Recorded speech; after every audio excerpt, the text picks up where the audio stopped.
Really important to reflect on what we are bouncing back from and who's being affected. Today, it's all about food. And unfortunately, food equity has been an issue plaguing underserved communities. It has been, but there is one organization in Oakland trying to tackle that monster problem. And next week, they're going to hold a rally for solidarity and solutions to put more food on the table. So joining us via Zoom this morning is the co-founder of Cocina Del Corazon, Jazmin Villalta. Good morning, Jazmin. Thanks for being here.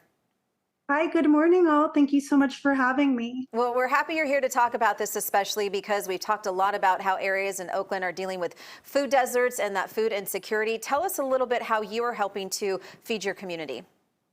Absolutely.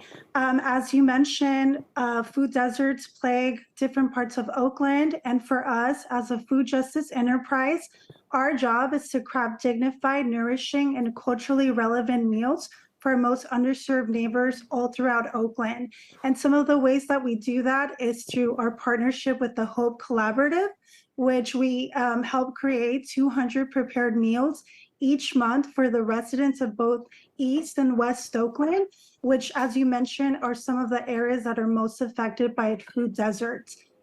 These meals that we create are then distributed through the help of our friends at Homies Empowerment in East Oakland and our friends at Hello Positive in West Oakland. We also create nourishing meals for the seniors of the Fruit Belt through our partnership with the Unity Council. So those are just some of the ways that we're helping feed the most vulnerable of the populations here in Oakland.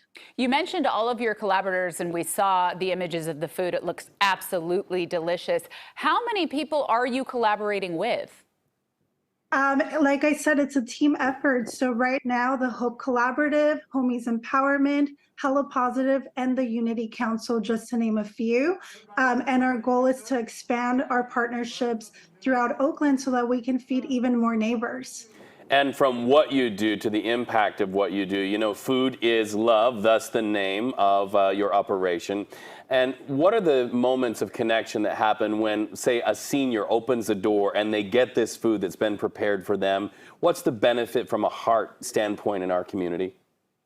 You know, for us, a delicious, dignified meal is a token of love and appreciation. So when we get to see our fellow neighbors do a little happy dance because the food is so good, it's a little bit, you know, it's a gift to us just as much as it's a gift to them. So it just creates a really positive loop of good energy, good emotions, and just overall happiness.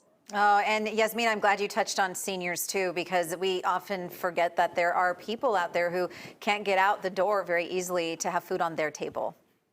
Absolutely. That is one of the major reasons why we are so driven to support our senior citizens. I was raised by my grandma, so seniors really do have a special place in my heart. But like you mentioned, a lot of times they're not mobile or they're not able to create their own meals. So our job is to make sure that they're nourished and that they're dignified, not just a free meal. All right, so we are a broadcast that also honors grandmas. What is your abuela's name? We have to give her a shout out this morning.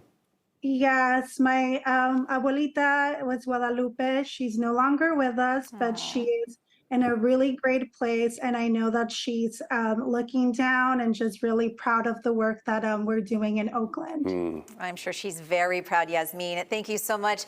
Co-founder of Cocina del Corazon, we really appreciate all the work that you're doing. Thank you so much. Beautiful.